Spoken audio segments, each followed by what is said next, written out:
Hi friends, இன்னைக்கு என்ன வீடியோவில் பார்க்க போகிறோம் அப்படின்னு சொன்னீங்கன்னா, நம்ம ஏற்கனவே சொல்லியிருந்தோம் இல்லைங்களா, நம்ம வீட்டில் இருக்க சின்ன குழந்தைங்க இல்லை யாரெல்லாம் பிகினர்ஸ் புதுசாக வந்து பார்த்தீங்கன்னா செடி வளர்க்கணும் அப்படின்னு சொல்லிட்டு ஆசைப்படுறீங்க, அவங்களுக்கு என்னென்ன தகவல்கள்லாம் தேவைப்படுது, எந்த சூழ்நிலை நம்ம செடி வளர்க்க முடியும், இதெல்லாம் வந்து பார்த்தீங்கன்னா இந்த வீடியோவில் தான் பார்த்து தெரிஞ்சுக்க போகிறோம். கொஞ்சம் லாங்காக தான் இருக்கும் இந்த வீடியோ, கொஞ்சம் பொறுமையாக பாருங்கள்.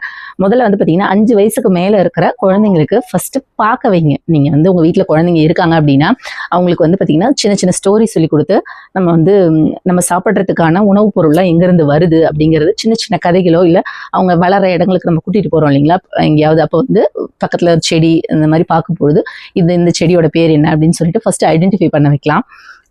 முதல்ல வந்து பார்த்தீங்கன்னா ஸ்டார்டிங் என்ன பண்ணணும் அப்படின்னா, நம்ம வந்து ஒரு செடி வளர்க்க போகிறோம் அப்படின்னா அதுக்கு என்ன முக்கிய தேவை, ஒரு 5 காரணி முக்கியமாக நமக்கு தேவைப்படும். என்னென்ன அப்படின்னு பார்த்தீங்கன்னா, எல்லாமே போய் முதல்ல வாங்கிட்டு வந்துடணும்னு நினைக்க வேண்டாம். ஃபர்ஸ்ட் வந்து நம்ம என்ன கையில் இருக்கோ அதை பேஸ் பண்ணியே ஸ்டார்ட் பண்ணிக்கலாம். மெயின் வந்து பார்த்தீங்கன்னா நமக்கு சூரிய ஒளிங்கிறது வந்து ரொம்ப முக்கியம். உங்கள் வீட்டில் ஏதோ ஒரு இடத்துல சூரிய ஒளி நல்லா படுதுன்னா அந்த இடத்த நீங்கள் வந்து தேர்ந்தெடுத்து வச்சுக்கோங்க. சரிங்களா? எனக்கு மண் இல்லைங்க, நான் வந்து ஃப்ளாட் சிஸ்டமில் இருக்கிறேன், எனக்கு பால்கனியில் வரும் இல்லை ஜன்னலில் வரும், எந்த இடத்துல வருதோ அங்கே வச்சுக்கலாம். சரிங்களா? முதல்ல அதுதாங்க. வெயில் நமக்கு முக்கியமாக தேவை. அடுத்ததான் வந்து பார்த்தீங்கன்னா நமக்கு தண்ணி. ஓகேவா? தண்ணி நமக்கு வந்து செடிக்கு எவ்வளோ கொடுக்கணுமோ அந்த அளவுக்கு தண்ணி நம்ம கிட்ட சோர்ஸ் இருக்கணும். அதனால தண்ணி நமக்கு மோஸ்ட்லி எல்லா இடங்கள்லையும் தண்ணி நம்ம வந்து வச்சிருப்போம், வீடு அப்படிங்கிறதால தண்ணி இருக்கும். அப்புறம் வந்து நீங்கள் பயன்படுத்தக்கூடிய பொருள், நீங்கள் எந்த இதில் வந்து செடி வளர்க்க போறீங்க, தொட்டிலையா இல்லை வந்து பார்த்தீங்கன்னா க்ரோ பேக்லையா இல்லை வந்து பார்த்தீங்கன்னா மண் தொட்டிலையா இல்லை உங்கள் வீட்டில் பேசிக்காக வந்து உங்கள் வீட்டில் கிடைக்குது இல்லை வேஸ்டா, அந்த மாதிரி வீட்டில் கிடைக்கக்கூடிய பிளாஸ்டிக்லாம் வந்து நிறைய நம்ம ரீயூஸ் பண்ணுறதுக்கு வச்சுருப்போம். ஃபுட்டு பேக் பண்ணி வந்த டப்பாவாக இருக்கலாம், இல்லைன்னா நம்ம வேறு ஏதாவது பர்ச்சேஸ் பண்ணியிருப்போம், அந்த டப்பா நமக்கு ஃப்ரீ கிஃப்டாக கிடச்சிருக்கும். இல்லை வந்து தண்ணி கேன், வேஸ்ட் தண்ணி கேன் இருக்குல்ல, 5 லிட்டர் 10 லிட்டர் 20 லிட்டர் அந்த மாதிரி கேனோட வேஸ்ட்டு, அந்த மாதிரி ஒரு பாட் வந்து நம்ம ரெடி பண்ணிக்கலாம்.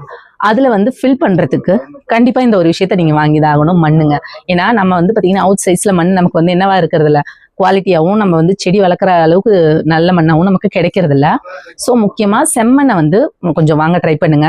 அதுதான் வந்து இருக்கிறதுலே காஸ்ட் ரொம்ப கம்மி. நம்ம மிக்ஸ்டு பாட் மிக்ஸ் அப்படின்லாம் ஃபர்ஸ்ட் இனிஷியேட்டாக போக வேண்டாம், பேசிக் மண்ணிலேருந்து ஸ்டார்ட் பண்ணுவோம். ஏன்னா மண்ணு தான் வந்து நமக்கு ஆதாரம் இல்லையா, பூமியில தான் நம்ம வந்து செய்யணும். இடம் இருக்கிறவங்களுக்கு பிரச்சனையே இல்லை, கொஞ்சம் இடம் இருந்தாலும் அதில் ஸ்டார்ட் பண்ணிக்கலாம். சரிங்களா?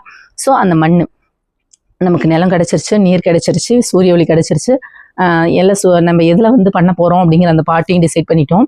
அடுத்ததான் மெயின் வந்து என்ன அப்படின்னா, என்ன வச்சு வளர்க்க போகிறோம் அப்படிங்கிறது தான் மெயின்.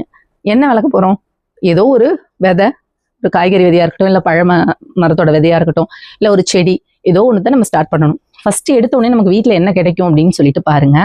நீங்கள் வந்து ஒரு 10 வயசுக்கு மேலே இருக்கிற குழந்தைங்க பார்க்குறீங்க, இல்லை அவங்க பேரண்ட் பார்க்குறீங்க அப்படின்னா அவங்களுக்கு இதை வந்து சொல்லிக் கொடுங்க. சரிங்களா? வீட்டில் நீங்கள் காய்கறி கட் பண்ணுவீங்கல்ல, அப்போ வந்து சில காய் சொத்தாக இருக்கும், ஒரு சிலது அழுகி போயிருக்கும். இதெல்லாம் என்ன பண்ணுவாங்க அப்படின்னா அப்படியே தூக்கி குப்பை தொட்டியில் போட்டுறோம். ஏன்னா நம்ம இப்போ இருக்கிறது வந்து கார்பரேஷன் லிமிட்டாக இருக்குது நமக்கு, இல்லை பஞ்சாயத்து லிமிட்டாக இருக்குது, நமக்கு குப்பை எடுக்கிறவங்க வராங்கன்றதால நம்ம என்ன பண்ணிடுறோம், அப்படியே குப்பையில் வந்து கொண்டு போய் போட்டுறோம். தயவுசெய்து அந்த தப்பை பண்ணாதீங்க. நீங்கள் வந்து நான் மண் வாங்குங்கன்னு சொன்னல, அதை வந்து பார்த்தீங்கன்னா ஒரு 10லேருந்து 20 கிலோ பிடிக்கிற ஒரு தொட்டி மாதிரி ரெடி பண்ணி அதில் கூட்டி வச்சிருங்க. அதில் டெய்லி உங்களுக்கு மீற அந்த காய்கறி, பழ, மரத்தோட விதைகள், தோல் எல்லாத்தையுமே போட்டுக்கிட்டே வாங்க. அதை கொஞ்சம் கலரி விட்டுக்கிட்டே இருங்க. அதுலேருந்தே உங்களுக்கு வந்து பார்த்தீங்கன்னா செடி வந்து முளைக்க ஆரம்பிச்சிடும். நீங்கள் எந்த எஃபர்ட்டும் அதுக்கு கொடுக்க தேவையில்ல. ஒரு எலுமிச்சை பழம் ஜூஸ் போடுறீங்க அப்படின்னா அதில் அந்த கொட்டை வந்து பார்த்தீங்கன்னா நமக்கு வேஸ்ட்டுன்னு தூக்கி போடுவோம்ல, அதை கூட வெளியே தூக்கி போடாதீங்க, அதையும் கொண்டு போய் அதில் போட்டு வைங்க. ஒரு புதினா வாங்குறீங்க, அதுக்கு ஆயிரீங்க அப்படின்னா அந்த புதினா இலையை பிரிச்சுட்டு அந்த தண்டு இருக்கும்ல, அந்த தண்டை எடுத்துகிட்டு போய் வந்துட்டு பார்த்தீங்கன்னா நீங்கள் வந்து தனித்தனியாக அப்படின்னு நட்டு வச்சிங்க அப்படின்னா கூட அது அழகாக துளுத்து வரும். ஸோ இந்த மாதிரி நம்ம வீட்டில் என்ன கிடைக்குதோ அதை வந்து ஃபஸ்ட்டு வச்சு நம்ம வளர்க்க முயற்சி பண்ணலாம். ஓகேவா? இதுதான் பிகினர்ஸ்க்கு நான் கொடுக்குற ஐடியா. நீங்கள் இதுக்காக பெருசாக நீங்கள் காசு செலவு பண்ண வேண்டியது இருக்காது. உங்களோட நேரத்தை மட்டும் பயனுள்ள வகையில் பயன்படுத்தினா போதும். நம்ம வீட்டில் என்ன கிடைக்குதோ அதை வச்சே முதல்ல ரெடி பண்ணுவோம். இதெல்லாம் வந்து விஷுவலாக உங்களுக்கு காட்டணும் அப்படின்னு சொல்லிட்டு தான் எனக்கும் இன்ட்ரெஸ்ட்டு. ஃபர்ஸ்ட் நான் இதெல்லாம் சொல்லிடுறேன், அப்புறம் ஒன்னொன்றுக்காக நான் வந்து பார்த்தீங்கன்னா உங்களுக்கு விஷுவல் எஃபெக்டில் எப்படி பண்ணணும் அப்படிங்கிறதையும் காட்டுறேன். சரிங்களா? முதல்ல வந்து பார்த்தீங்கன்னா ஒரு 1 வீக் வந்து எப்படி பண்ணணுன்றத நம்ம வந்து ஒரு வீடியோவில் பார்க்கறத விட முதல்ல கேட்டுருங்க. இதை வந்து பார்த்தீங்கன்னா உங்கள் சின்ன சின்ன கதைகளாக கிரியேட் பண்ணி உங்கள் பசங்களுக்கு முதல்ல சொல்லிக் கொடுங்க. திருப்பி ஏங்க மாணவர்கள் குழந்தைங்க அப்படின்னு இன்செர்ட் பண்ணுறீங்கன்னு நீங்கள் யோசிக்கலாம். ஏன்னா இன்னைக்கு இருக்கக்கூடிய குழந்தைகளும் மாணவர்கள் தாங்க நாளைய சமுதாயம். நமக்கு வந்து பார்த்தீங்கன்னா இதெல்லாம் நம்ம யோசிச்சு பார்த்துருந்தா உங்களுக்கே தெரிஞ்சிருக்கும். நாம சின்ன பசங்களா இருக்கும்பொழுது இதெல்லாம் நமக்கு ஒரு விஷயமா யாரும் கற்று தரல. ஆனால் நம்ம கண்ணால் அதெல்லாம் பார்த்துக்கிட்டு தான் வளர்ந்தோம். நம்ம வீட்டில் சின்ன வயசுல கிராமப்புறங்களில் வளர்ந்தவங்க யோசிச்சு பார்த்தா உங்களுக்கு ஞாபகம் வரலாம். நம்ம வீட்டு வாசல்லே வந்து பார்த்தீங்கன்னா சின்ன சின்ன காய்கறி செடிங்க, தக்காளி, மணத்தக்காளி, கீரை, அது மாதிரி எல்லாம் கொட்டி கிடக்கும். நம்ம அதை வந்து யாருமே அதுக்கெல்லாம் விதை போட்டிருக்க மாட்டாங்க, பயிரிட்டு இருக்க மாட்டாங்க, அதுவாக தான் முளைச்சிருக்கும். காரணம் என்னன்னா அம்மா தூக்கி எறிஞ்ச தக்காளியிலேருந்து தான் தக்காளி செடி முளைச்சிருக்கும். இதெல்லாம் கண் கூட இன்னைக்கும் நடக்கும். இதெல்லாம் வந்து நமக்கு அதை பார்க்கறதுக்கு நமக்கு நேரமும் இல்லை, அதை குழந்தைங்களுக்கு சொல்றதுக்கு நமக்கு பொறுமையும் இல்லை, அவ்வளவுதான். ஸோ அதை சொல்லுங்க அப்படின்னு தான் சொல்றேன். ஏன்னா இன்னைக்கு ஒரு காயும் பழமும் கீரையும் அவ்வளோ காசு கொடுத்து நம்ம வாங்கிக்கிட்டு இருக்கோமே, கிடைக்காத ஒரு குளிர் பிரதேசத்துல கூட வந்து பாத்தீங்கன்னா ஒரு குறிப்பிட்ட டைம்ல வெயில் வருதுன்னா அதை பேஸ் பண்ணி அந்த டைம் லிமிட்குள்ள என்னென்ன அங்கே வந்து விளையுமோ அதெல்லாம் வந்து பயிரிட்டு அதை வந்து அறுவடை செய்கிறாங்க. ஸோ நாம் வந்து பார்த்திங்கன்னா நம்ம லக்கிங்க, நம்ம இருக்கக்கூடிய இந்த தேசம் வந்து எல்லா காலநிலையிலையும் எல்லா சூழ்நிலையிலையும் என்னென்ன பயிர்கள் விளையும், என்னென்ன பழங்கள் என்னென்ன காய்கறிகள் நமக்கு கிடைக்கும் அப்படிங்கிறது நமக்கு நல்லாவே தெரியும். அதை முடிஞ்ச அளவுக்கு நம்ம குழந்தைங்களுக்கு கற்றுக் கொடுப்போம், சரிங்களா? ஸோ இந்த வீடியோ ஃபுல்லாகவே நான் இந்த சொல்கிற விஷயங்களை வந்து 10 நாளைக்கு பிரித்து எப்படி பண்ணுறதுன்றது காட்ட போகிறோம், அவ்வளோதான், சரிங்களா? ஸோ நம்ம வந்து வீட்டில் இருக்கக்கூடிய அந்த விதைகளை வந்து தேடி இன்ட்ரடியூஸ் பண்ணி அதை எப்படி வந்து போட்டு செடியாக வளர்க்குறது அப்படிங்கிறது. அடுத்ததாக வந்து பார்த்திங்கன்னா அந்த வளர்ந்த அந்த செடியில நம்ம ஹீல்டு கிடைக்கும் இல்லையா, அந்த பழம் அந்த மாதிரி அதெல்லாம் வந்து பார்த்தீங்கன்னா யூஸ் பண்ணிட்டு அதனோட விதைகளை வந்து சேவ் பண்ணி வைக்கணும், பதப்படுத்தி வைக்கணும். அப்பதான் வந்து பார்த்தீங்கன்னா அடுத்த ட்ரிப் அதை போடுறதுக்கு அது யூஸ்ஃபுல் ஆயிரும், சரிங்களா?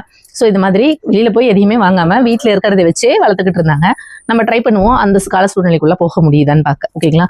அதுக்கப்புறம் இதெல்லாம் முடிச்சு, இதெல்லாம் பேசிக், இதெல்லாம் முடிச்சக்கு அப்புறம் தான் கடைசியா வந்து நம்ம வந்து ஓகே ஒரு விதை போட்டா அது செடி இப்படி முளையுதுன்ற டீட்டெயில் நமக்கு தெரிஞ்சிடும். அதுக்கப்புறமா நம்ம கெமிக்கல் ஃபெர்டிலைசரே இல்லாமல் எப்படி நேச்சுரலாக இயற்கையான முறையில் நமக்கு தரமான உரங்களை பயன்படுத்தி நம்ம வந்து பயிர்களையோ இல்லை செடிகளையோ இல்லை காய்கறி செடியோ கீரை பழமரம் எதை வேணால் நம்ம வந்து என்ன பண்ண முடியும், வளர்த்துக்க முடியும். நம்ம பேசிக்ஸ் தெரிஞ்சுக்கிட்டா போதுங்க. நான் சொன்ன இவ்வளோ விஷயங்களும் பேசிக்ஸில் இருக்குது. ஸோ இதெல்லாம் எல்லாருக்குமே தெரிஞ்சிருக்கிறவங்க ப்ளீஸ் இக்னோர் விட்டுருங்க. தெரியாதவங்க ப்ளீஸ் இதை தெரிஞ்சுக்க ட்ரை பண்ணுங்க. தெரியாதவங்களுக்கு கற்றுக் கொடுங்க. தயவு செய்து உங்களோட டெய்லி ரொட்டீனில் இதை ஒரு வேலையாக கொண்டு வாங்க. நீங்கள் டெய்லி காலையில் எழுந்ததுலேருந்து தூங்குறவர்களும் செய்கிற வேலைகளில் இதுவும் ஒன்றாக இருக்கட்டும். செடி வளர்க்குறதும் வந்து பார்த்தீங்கன்னா நம்ம அன்னிச்சு செயலாக இருக்கணும். அதை நம்ம ஒரு வேலையாக நினச்சி செய்யக்கூடாது. நம்ம எப்படி சாப்பிட்றோம், தூங்குறோம், குளிக்கிறோம், அதே மாதிரி அதுவும் ஒரு நம்ம டெய்லி ரொட்டீனாக மாறணும். அப்போ மட்டும்தான் நம்மளோட சர்க்கிள் வந்து பார்த்தீங்கன்னா சேஞ்ச் ஆகும். நமக்கு தேவையான ஆக்சிஜனை நாமளே ரெடி பண்ண முடியும். ப்ளீஸ் நான் சொல்கிற இந்த விஷயங்களை நீங்களும் ட்ரை பண்ணுங்கள். உங்களுக்கு தெரிஞ்சவங்களுக்கும் ஷேர் பண்ணி ட்ரை பண்ண சொல்லுங்கள். நம்ம வீடியோவை சப்ஸ்கிரைப் பண்ணி வச்சுக்கோங்க. அப்போ தான் நான் போடுற இந்த மாதிரி யூஸ்ஃபுல்லான வீடியோஸ் உங்களுக்கு வந்துக்கிட்டே இருக்கும். சேனல் வந்து பார்த்தீங்கன்னா சப்போர்ட் பண்ணுங்கள், லைக் பண்ணுங்கள். அதில் வந்து ஹைப்னு ஒரு ஆப்ஷன் இருக்கும், அதையுமே கிளிக் பண்ணுங்கள். அப்போ தான் நிறைய பேருக்கு போய் சேரும் இந்த வீடியோ. தேங்க்யூ, இவ்வளோ நேரம் பொறுமையாக வீடியோவை பார்த்ததுக்கு.